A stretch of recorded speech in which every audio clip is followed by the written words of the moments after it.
In the summer of 1883, federal investigators arrived at what locals called the Garden of Eden, a Christian community in southwestern Kansas that had been mysteriously abandoned overnight. What they discovered beneath the flower beds would haunt them forever. 9 families had vanished without a trace over 11 years, their leaders claiming they had departed for missionary work. But investigators found skeletal remains buried in mass graves, their life savings stolen. The New Eden Christian community wasn't a sanctuary, it was a killing field. Before we continue with the story of Prophet Isaiah Richardson and his family of killers, this channel isn't for everyone. Only for the bravest souls who dare to uncover the truth behind America's most disturbing mysteries. If you're brave enough to hear stories that few channels tell, hit that subscribe button and tell us in the comments what state you're listening from. This story will make you question everything you thought you knew about faith and trust. What happened in those 11 years on the Kansas prairie would become one of the most systematically concealed crimes in American history. And tonight, you'll learn why the federal government wanted this story to disappear forever. The year was 1871, and the Kansas frontier was still raw with possibility and danger. Dodge City lay 60 miles southwest, a lawless cattle town where gunshots punctuated Saturday nights like church bells on Sunday mornings. But 30 miles northeast of Dodge, in a fertile valley where Crooked Creek meandered through endless grassland, a different kind of settlement was taking root.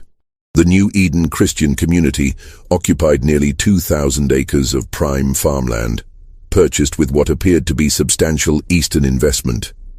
Unlike the rough-hewn homesteads scattered across the prairie, New Eden boasted impressive wooden structures.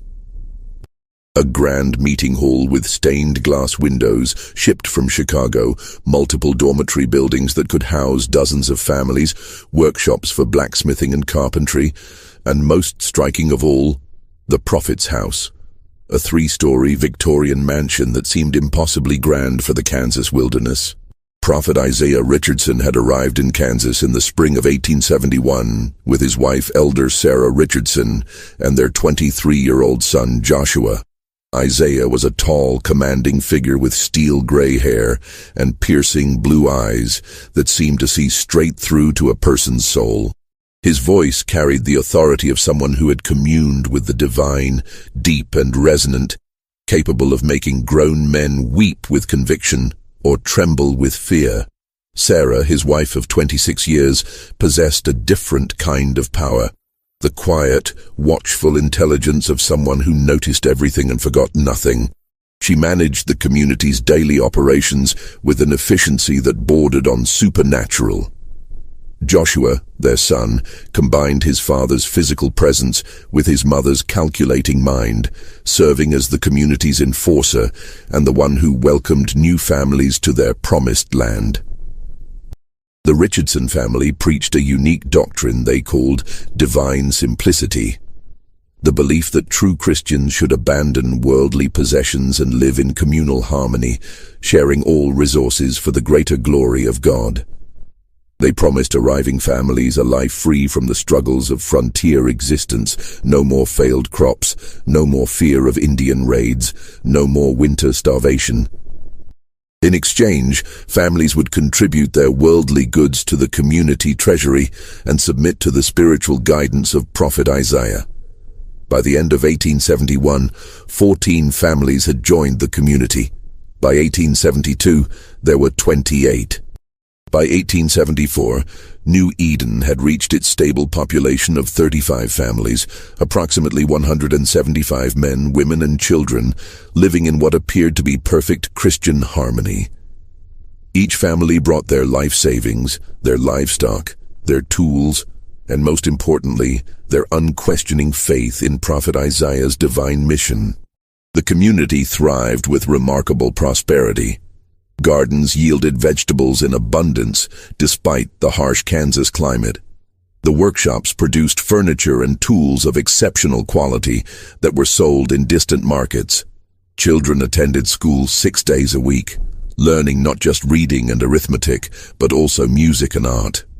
Evening meals in the great hall were times of fellowship and spiritual instruction, with Prophet Isaiah delivering sermons that spoke to the deepest longings of the human heart.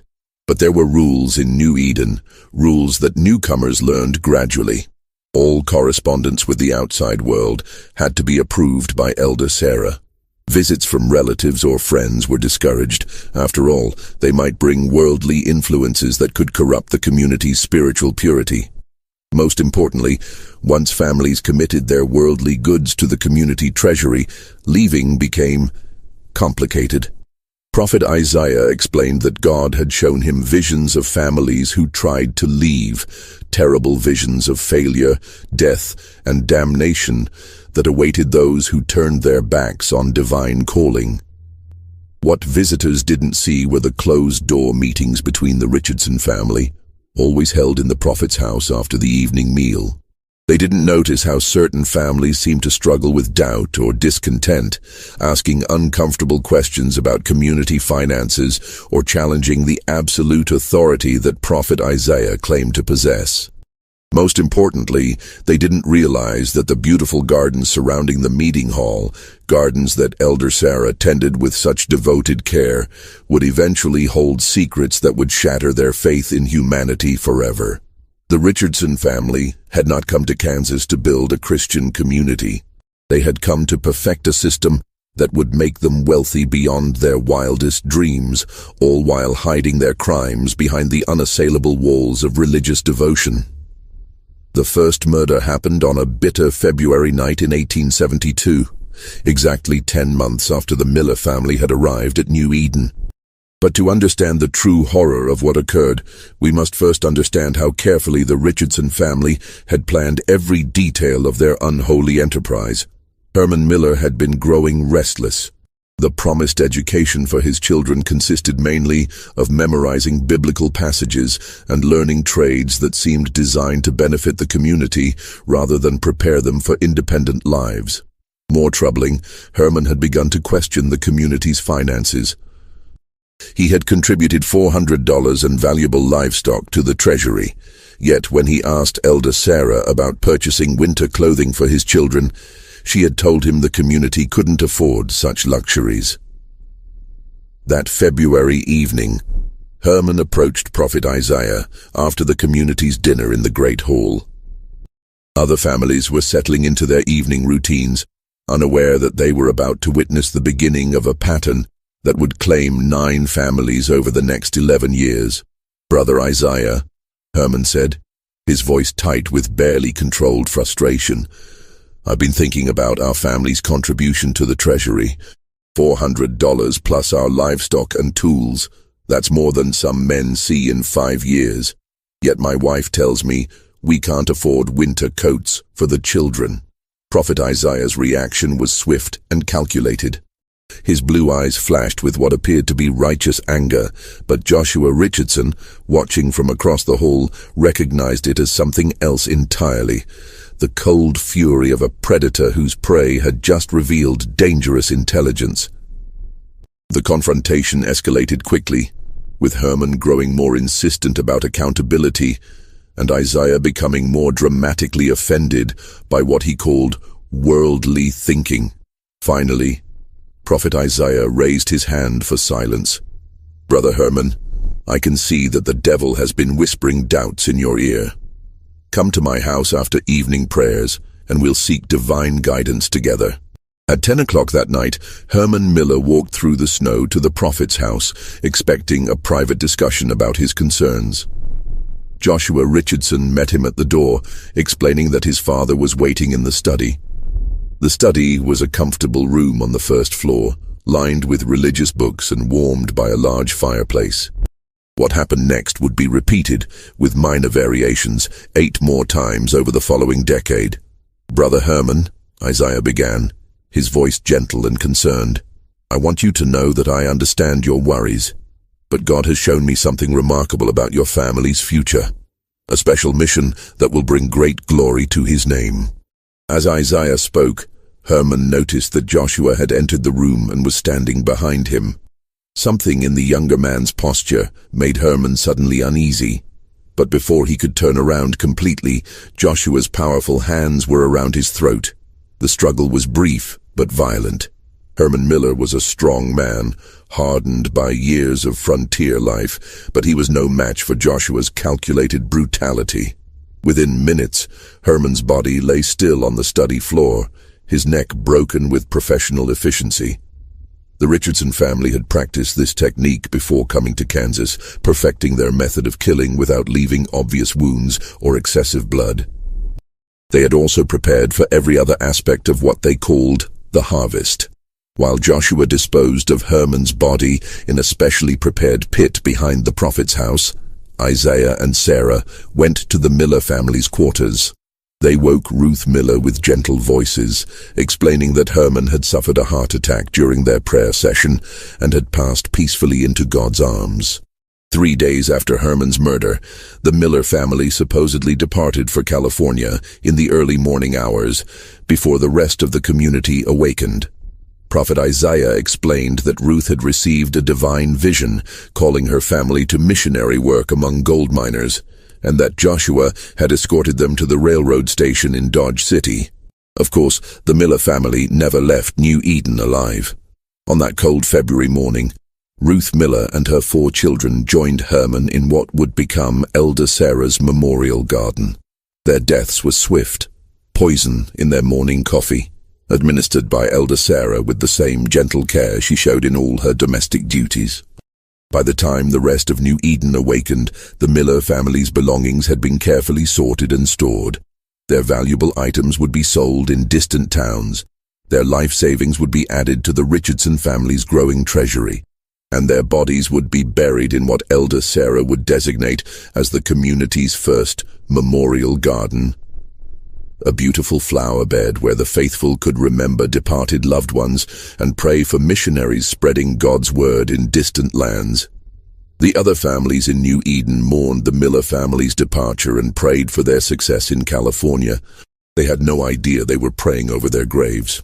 The months following the Miller family's disappearance established a pattern that would become terrifyingly routine over the next decade. The community entered a period of mourning and reflection, with Prophet Isaiah delivering increasingly powerful sermons about sacrifice, divine calling, and the temporary nature of earthly attachments. The remaining families drew closer together, finding comfort in their shared faith and their trust in the Richardson family's spiritual guidance. The beauty of the Richardson family's system was its careful pacing. They understood that eliminating families too frequently would create suspicion, so they spaced their activities strategically.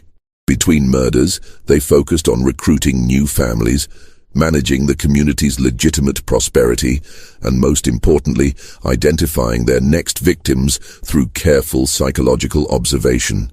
New families continued to arrive with remarkable regularity throughout 1872 and 1873, drawn by stories of New Eden's success that spread through church networks across the Midwest.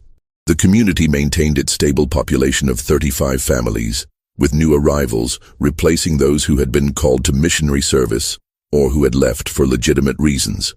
Thomas Hartwell and his family arrived from Ohio in the spring of 1873, bringing substantial savings and 2 teenage sons who showed promise as craftsmen. Thomas had been a school teacher, and his intellectual curiosity made him valuable for managing New Eden's educational programs. But by the autumn of 1873, Thomas had begun asking uncomfortable questions about record-keeping and financial accountability that made him dangerous to the Richardson family's control. On November 15, 1873, Thomas Hartwell suffered a sudden illness during evening prayers. He collapsed in the meeting hall, writhing in apparent agony before falling still. Elder Sarah, who had extensive knowledge of medicinal plants gathered from the Kansas prairie, had added a carefully measured dose of water hemlock to Thomas's evening tea. The community mourned Thomas's tragic death, and Prophet Isaiah received another divine vision. God, he announced, had revealed that Thomas's widow Mary and their sons were called to join a special missionary expedition to work among the Scandinavian immigrants in Minnesota Territory. 3 days after Thomas's funeral, the surviving Hartwell family supposedly departed for their new mission.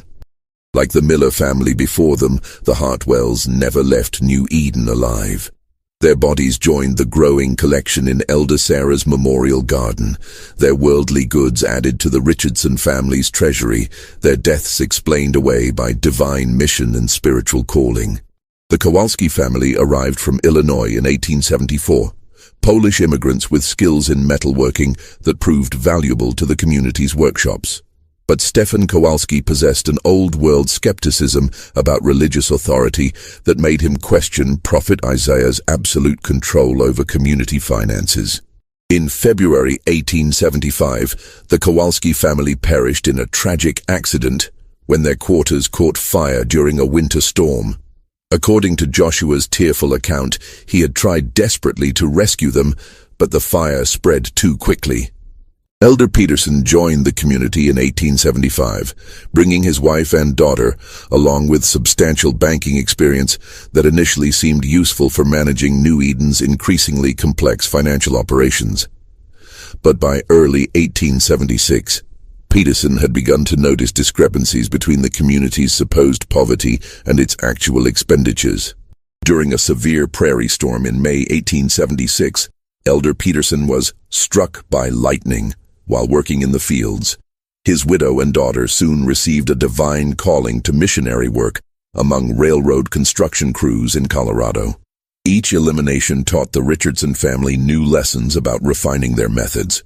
They learned to vary their techniques, sometimes accidents, sometimes illness, sometimes divine calling that separated families from their resources before their elimination. They also discovered that maintaining detailed records of their victims' assets, while dangerous, was necessary for converting stolen property into usable wealth through sales in distant markets. By the end of 1876, 4 families had been eliminated, and the Richardson family's private treasury contained nearly $50,000 in cash, plus valuable property and livestock.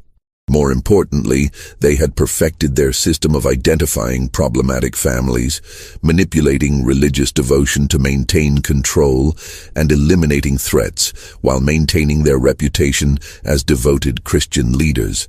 The community members who remained had no suspicion that they were living alongside a carefully constructed death trap. The vast majority of families lived peaceful, productive lives in New Eden for years. They saw only the Richardson family's apparent devotion to Christian principles, the community's material prosperity, and the occasional inspiring examples of faithful families who had accepted God's calling to carry the gospel to distant and dangerous places. When letters arrived from the outside world asking about missing relatives, Elder Sarah's responses were masterpieces of religious rhetoric and believable explanation.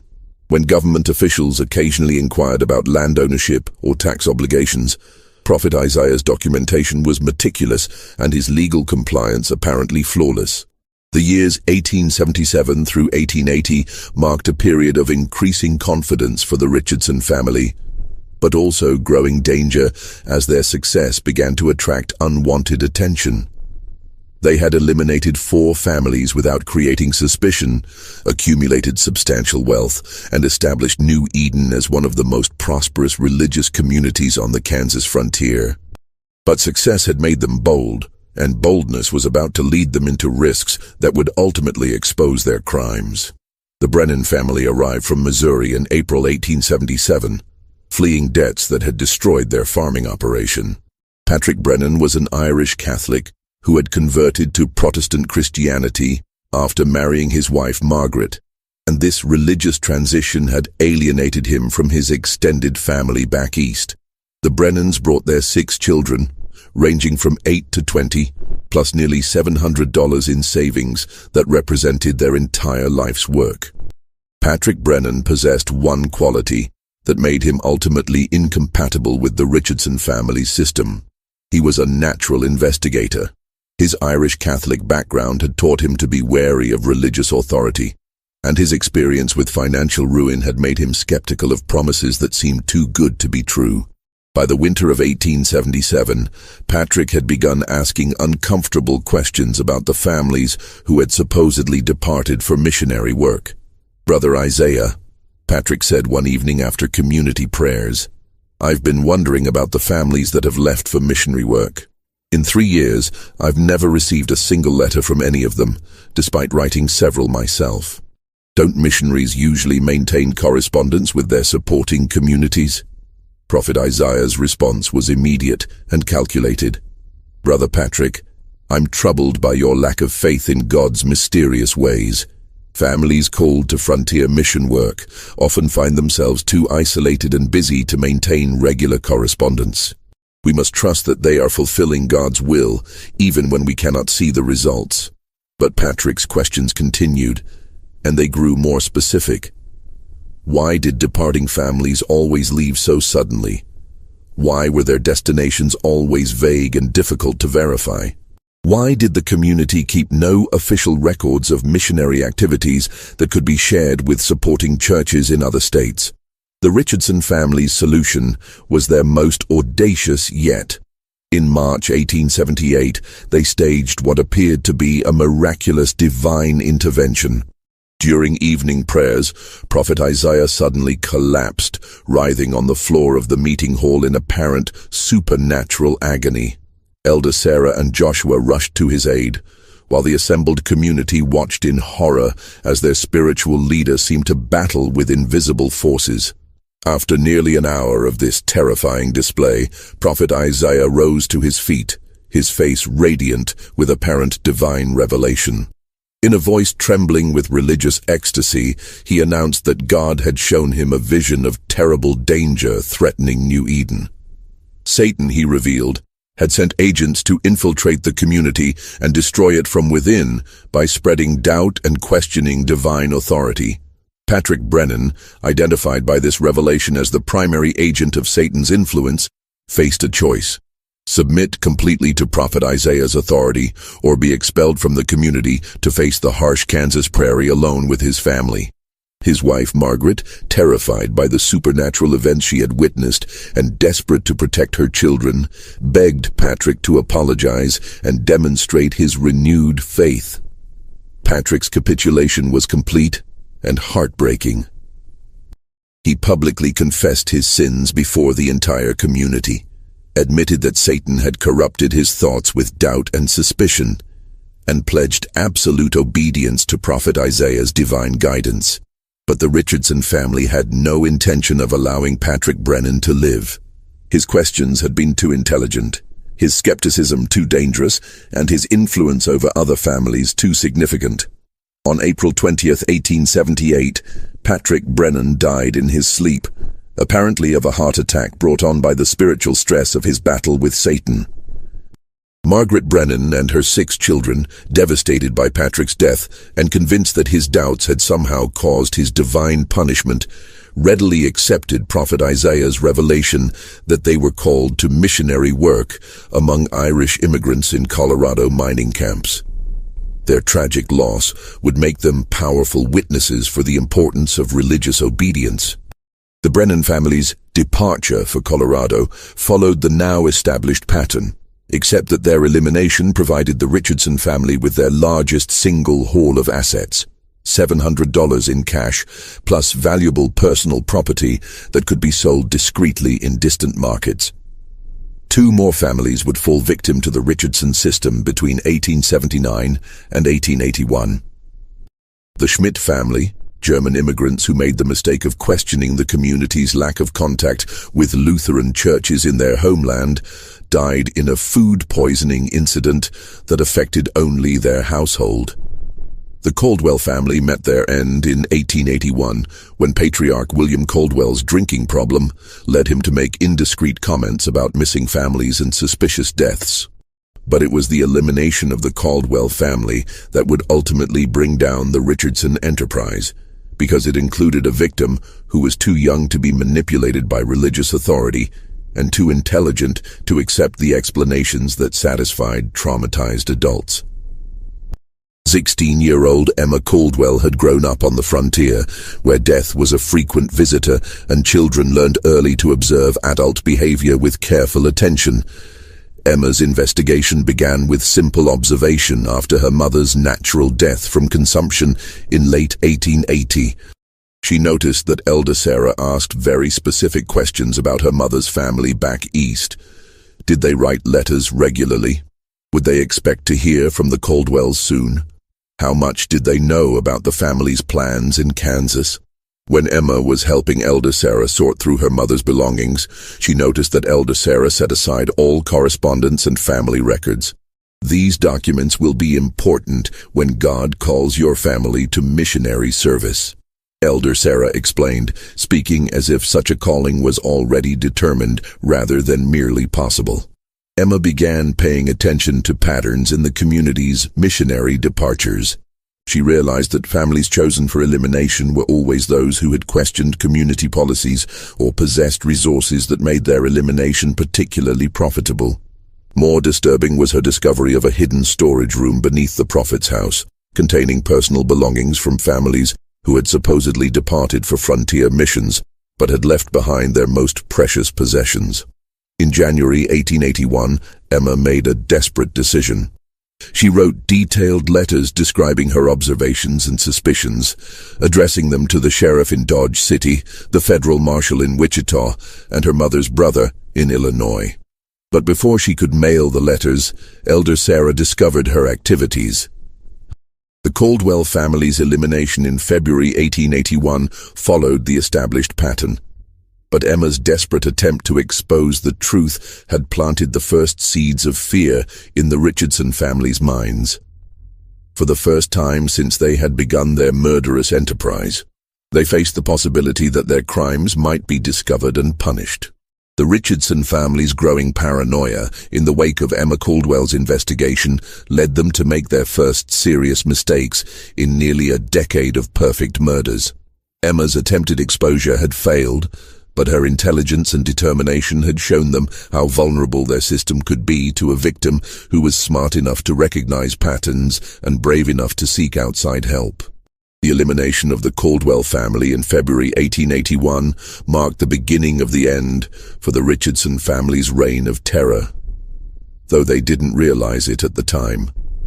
Emma's death had been necessary to protect their enterprise, but her final words, shouted in desperation as Joshua cornered her against a cliff face, would haunt elder Sarah for months afterward. I wrote 3 letters. They're already mailed. Everyone will know what you've done here. Emma had been lying, of course. The letters were still hidden in her clothing, never having reached any post office or government official. But her bluff achieved something no other victim had managed. It planted genuine fear in the Richardson family's minds about the possibility of outside investigation.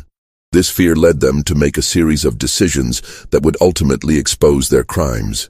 First, they decided to accelerate their timeline for leaving Kansas, planning to liquidate their remaining assets and relocate to California before any potential investigation could threaten them. Second, they began eliminating evidence more aggressively, burning documents and personal items that they had previously preserved as trophies of their successful operations. Most fatally, they decided to eliminate one final family before their departure, the Hoffmans, recent German immigrants who possessed both substantial savings and knowledge of their homeland's banking systems that could be valuable for establishing new identities in California. But the Hoffman elimination in June 1882 differed from all previous operations because it was motivated by greed rather than necessity, and because it was planned hastily rather than with the careful preparation that had characterized their earlier crimes. Klaus Hoffman had been a successful merchant in Prussia before immigrating to Kansas with his wife Greta and their 3 teenage children. He had sold his European business interests for a substantial sum, converting his wealth into American currency and government bonds that he planned to use for establishing a new trading operation in the American West. The Hoffman family's arrival at New Eden in May 1882 represented the largest single financial opportunity the Richardson family had ever encountered. But Klaus Hoffmann was also the most sophisticated victim they had ever targeted. His experience with international banking made him naturally suspicious of New Eden's unusual financial arrangements, and his knowledge of German immigrant communities across the Midwest meant that his disappearance would be more likely to trigger outside investigation than the elimination of isolated frontier families. The Richardson family's desperation to acquire the Hoffmann assets before their planned departure led them to abandon their usual careful patience. Instead of spending months evaluating Klaus's psychology and planning his elimination, they decided to act within weeks of his arrival. This haste led to their first serious operational error in a decade of perfect crimes. On the night of June 15, 1882, the Richardson family attempted to eliminate Klaus Hoffmann using their standard technique of a private spiritual consultation in the prophet's house study. But Klaus had been suspicious of the community's operations since his arrival, and he had taken the precaution of telling his wife Greta to expect his return by midnight and to alert other community members if he failed to appear. When Joshua Richardson attempted to overpower Klaus during the fake spiritual session, he encountered unexpected resistance. Klaus Hoffmann was not only younger and stronger than previous victims, but he was also prepared for the possibility of violence. The struggle that followed was loud and prolonged, creating noise that could be heard throughout the prophet's house and raising the possibility that other community members might investigate. More seriously, Klaus managed to wound Joshua with a letter opener before being killed, creating a blood trail and obvious signs of violence that could not be explained away as natural death or accident. For the first time in their criminal careers, the Richardson family faced the challenge of explaining obvious evidence of murder to community members who had been awakened by the sounds of struggle. Their solution was characteristically audacious, but ultimately self-destructive. Prophet Isaiah announced the next morning that Klaus Hoffmann had been possessed by demonic forces during their spiritual consultation, requiring a violent exorcism that had ultimately resulted in the demon's departure and Klaus's peaceful death. This explanation satisfied the traumatized community members who had heard the struggle, but it also created the first cracks in the Richardson family's reputation for divine authority and peaceful community leadership. Greta Hoffmann and her children, devastated by Klaus's death and terrified by the supernatural explanations they had been given, readily accepted Prophet Isaiah's revelation that they were called to return to Germany as missionaries to their former homeland. Their departure from New Eden was scheduled for early July, supposedly to catch a ship from New York back to Europe. But the Hoffmann family never left Kansas alive, and their elimination on July 3, 1882, was witnessed by someone the Richardson family had never considered a threat. 8-year-old Timothy Weber, son of one of New Eden's most devoted families, who had been hiding in the prophet's house barn during a game of hide-and-seek when the murders occurred. Timothy saw Joshua Richardson loading bodies into a wagon and heard Elder Sarah giving instructions about burial locations in the memorial garden. The child was too young to understand the full implications of what he had witnessed, but he was old enough to realize that the Hoffmann family had not actually departed for Germany as announced to the community. Timothy's innocent questions to his parents about why the Hoffmanns were buried in the garden instead of traveling to Germany created the first serious crack in the Richardson family's control over community information. When Timothy's father, Elder Weber, approached Prophet Isaiah with his son's confused report, he received explanations that seemed increasingly strained and inconsistent. For the first time in 11 years, a member of New Eden's community began to seriously question the official explanations for mysterious deaths and sudden departures. Elder Weber's growing suspicions, combined with his knowledge of Timothy's eyewitness account, created a level of internal threat that the Richardson family had never faced before. Just when everything seems to be coming to a head in this terrifying tale of New Eden, I want to pause for a moment. If this story is giving you chills, share this video with a friend who loves dark mysteries. Hit that like button to support our content, and don't forget to subscribe to never miss stories like this. The truth about what happened next is even more shocking than what we've uncovered so far. Let's discover together how this house of horrors finally came crashing down. The Richardson family was about to discover that their decade of perfect murders had finally created a witness they could not eliminate without destroying the community that provided cover for their crimes.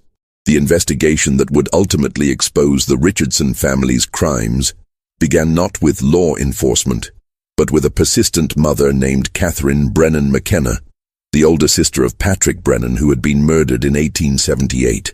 Catherine lived in St. Louis, where her husband Michael McKenna worked as a federal customs inspector. Unlike most relatives of New Eden's victims, Catherine possessed both the resources and the government connections necessary to pursue a thorough investigation into her brother's disappearance. Catherine had been troubled by the complete lack of communication from Patrick's family since their supposed departure for Colorado missionary work in April 1878. Patrick had been a faithful correspondent throughout his adult life, writing regularly to his sister, even during the most difficult periods of his farming struggles in Missouri. His complete silence after joining New Eden seemed entirely out of character, especially given that he had 6 children whose lives Catherine would have expected him to share through letters.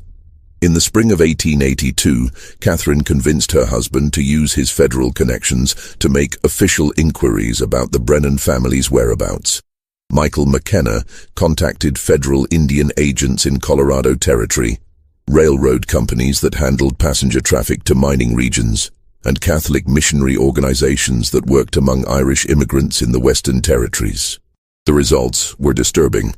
No record existed of any family named Brennan engaging in missionary activities in Colorado or any other Western location during the specified time periods.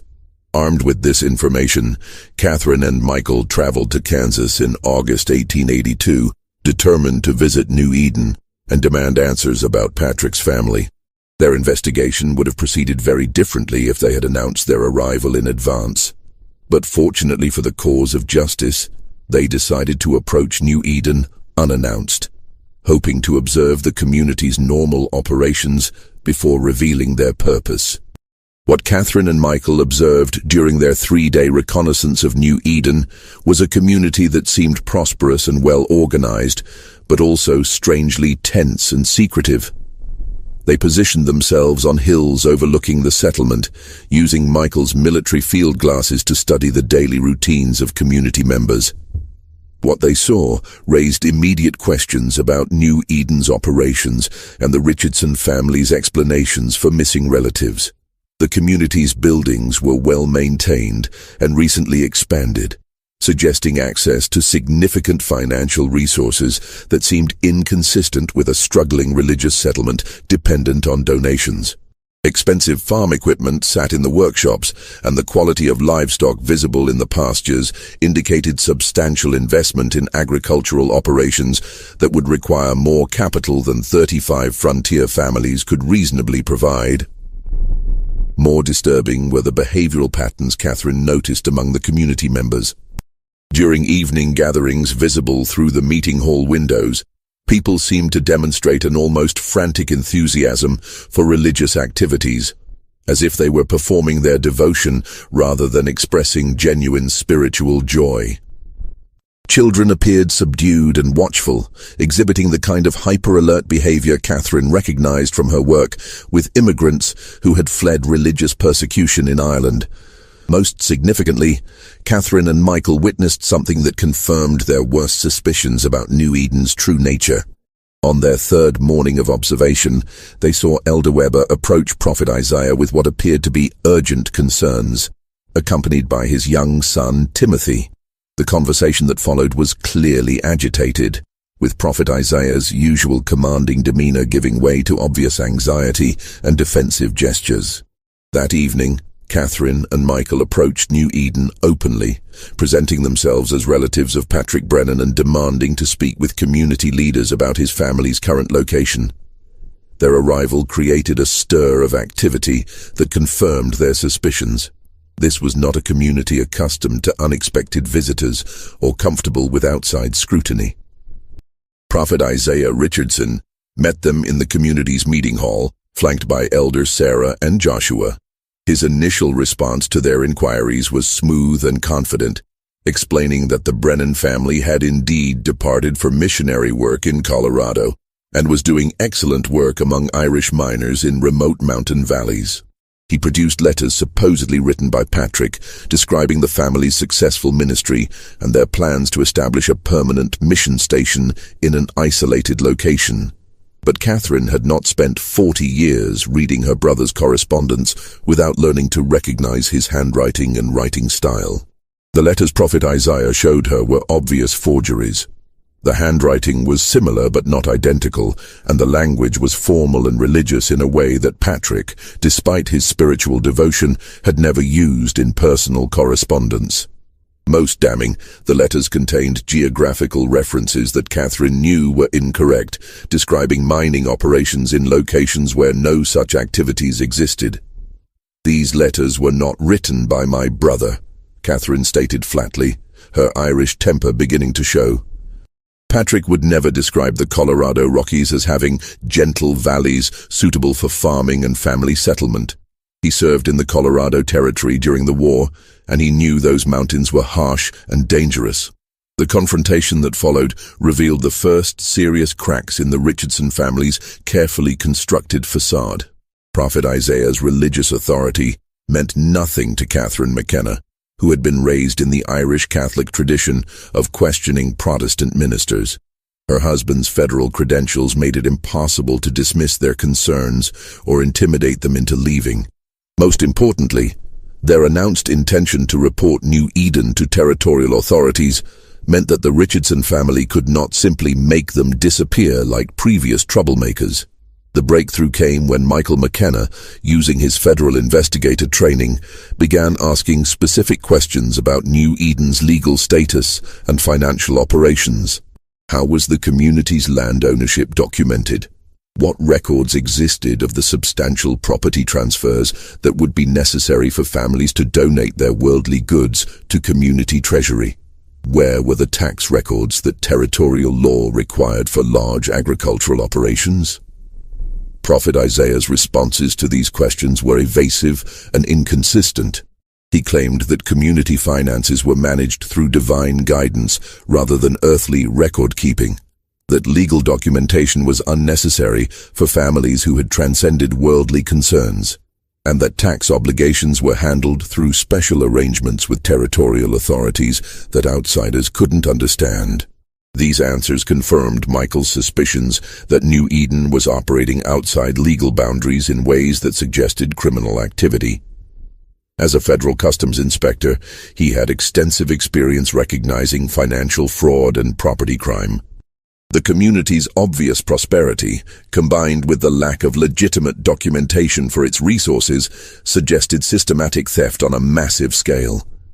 But it was 8-year-old Timothy Weber who provided the evidence that would finally expose the Richardson family's crimes.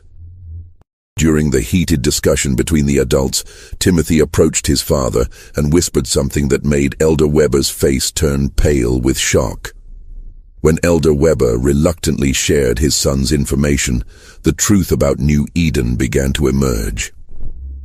Timothy had seen the Hoffman family's burial in Elder Sarah's memorial garden, contradicting the official story of their departure for Germany. More importantly, his innocent questions had led Elder Weber to examine the garden more carefully, revealing disturbing inconsistencies in the soil and unusual arrangements of flowers that suggested systematic burial of multiple bodies over several years. That night, Catherine and Michael made a decision that would finally bring justice to New Eden's victims. Instead of confronting the Richardson family further, they quietly departed for Dodge City, where Michael's federal credentials would allow them to request an official investigation by territorial marshals.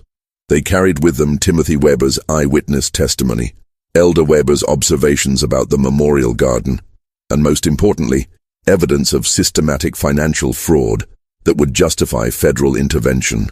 The Richardson family watched the McKennas leave with growing panic, realizing that their perfect system was facing its most serious threat ever. For the first time in 11 years of successful murders, They faced investigation by federal authorities who possessed both the resources and the legal authority to expose their crimes. The federal investigation of New Eden began on September 10, 1882, when Deputy U.S. Marshal James Crawford arrived at the community with warrants to examine financial records and interview residents about missing persons reports filed by relatives in multiple states. Crawford was accompanied by a territorial attorney, a federal land office inspector, and 2 deputy sheriffs from Ford County. They also brought something the Richardson family had never encountered before: legal authority that transcended religious claims and community autonomy.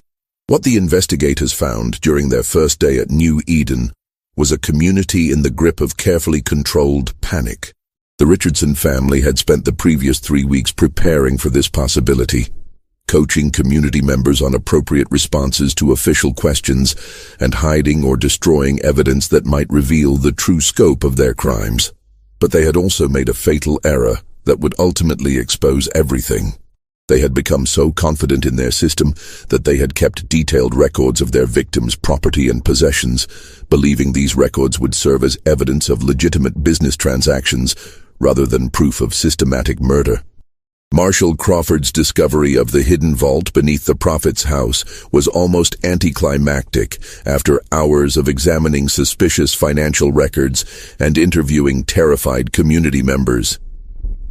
The vault contained personal belongings from 9 families, carefully catalogued and stored with the efficiency of a criminal enterprise. Family photographs, personal Bibles, children's toys, wedding rings, and most damning of all, identity documents that proved these families had never left New Eden alive. But the physical evidence that finally broke the case was Elder Sarah's memorial garden. The beautiful flower beds where she had spent 11 years carefully tending blooms above the graves of her victims. When investigators began excavating the garden based on Timothy Webber's eyewitness testimony and his father's observations, they uncovered a carefully organized cemetery containing the remains of 47 men, women, and children, buried in family groups with their personal possessions and arranged with the same meticulous attention to detail that characterized all of the Richardson family's CEDI criminal activities. The Richardson family's arrest was swift and absolute. Prophet Isaiah Richardson, Elder Sarah Richardson, and Joshua Richardson were taken into custody and charged with 9 counts of first-degree murder, along with numerous charges of fraud, theft, and conspiracy. The surviving members of New Eden, traumatized by the revelation that they had been living above a mass grave for years, provided testimony that painted a horrifying picture of systematic manipulation, religious abuse, and calculated murder. The trial of the Richardson family became one of the most sensational criminal cases in Kansas territorial history, attracting newspaper coverage from across the nation and sparking congressional debates about federal oversight of religious communities. The evidence presented during the proceedings revealed not just the scope of their crimes, but the sophisticated psychological techniques they had used to maintain control over their victims and conceal their activities from outside scrutiny. The prosecution, led by Territorial Attorney William Harrison, built their case methodically around 3 devastating categories of evidence: physical proof of the murders found in Elder Sarah's garden, documentary evidence of systematic theft found in the hidden vault, and testimony from traumatized survivors that revealed the psychological manipulation techniques used to control community members. The physical evidence was overwhelming and undeniable. Coroner's examinations of the 47 bodies revealed a consistent pattern of death that demolished any possibility of accidental mortality or natural causes. Men typically showed signs of strangulation or blunt force trauma to the skull. Women and children often exhibited evidence of poisoning, with bone samples containing traces of water hemlock and other toxic plants that Elder Sarah had cultivated in hidden sections of her garden for purposes that were now horrifyingly clear. The documentary evidence found in the vault told an equally damning story of systematic financial crime. The Richardson family had kept meticulous records of their victims' assets, tracking everything from cash savings to livestock values to personal property that could be sold in distant markets.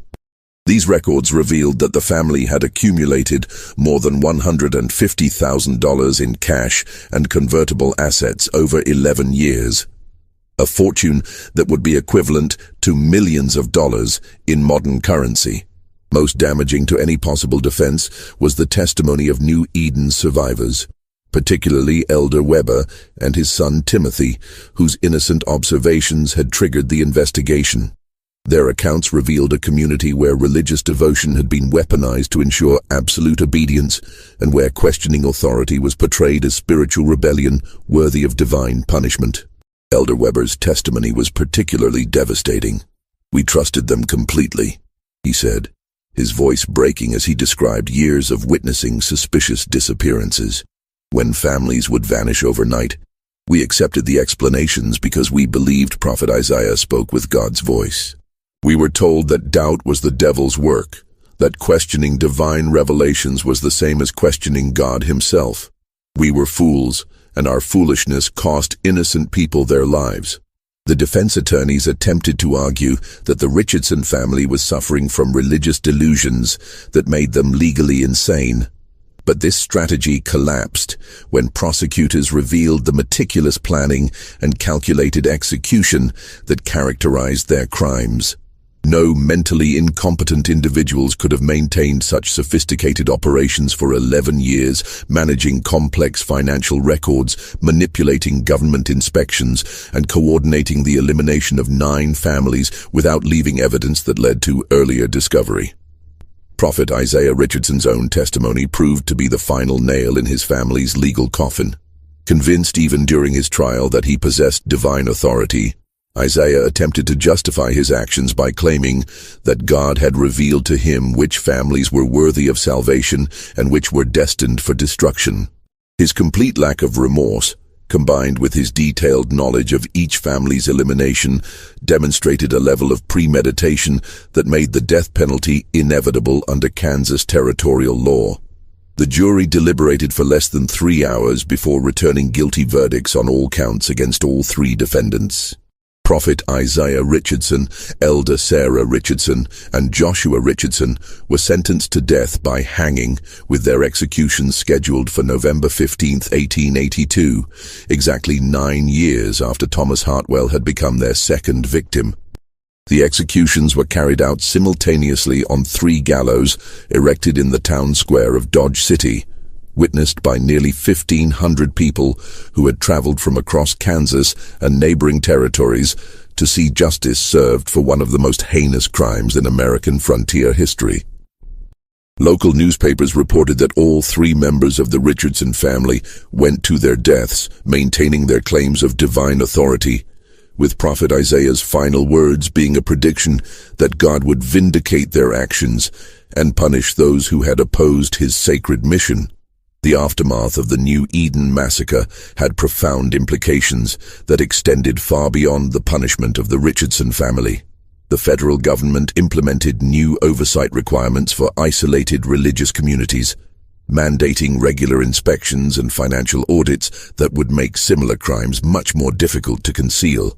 Congressional investigators used the case as evidence for the need for stronger territorial law enforcement, leading to expanded federal marshal services and improved communication systems for tracking missing persons across state and territorial boundaries.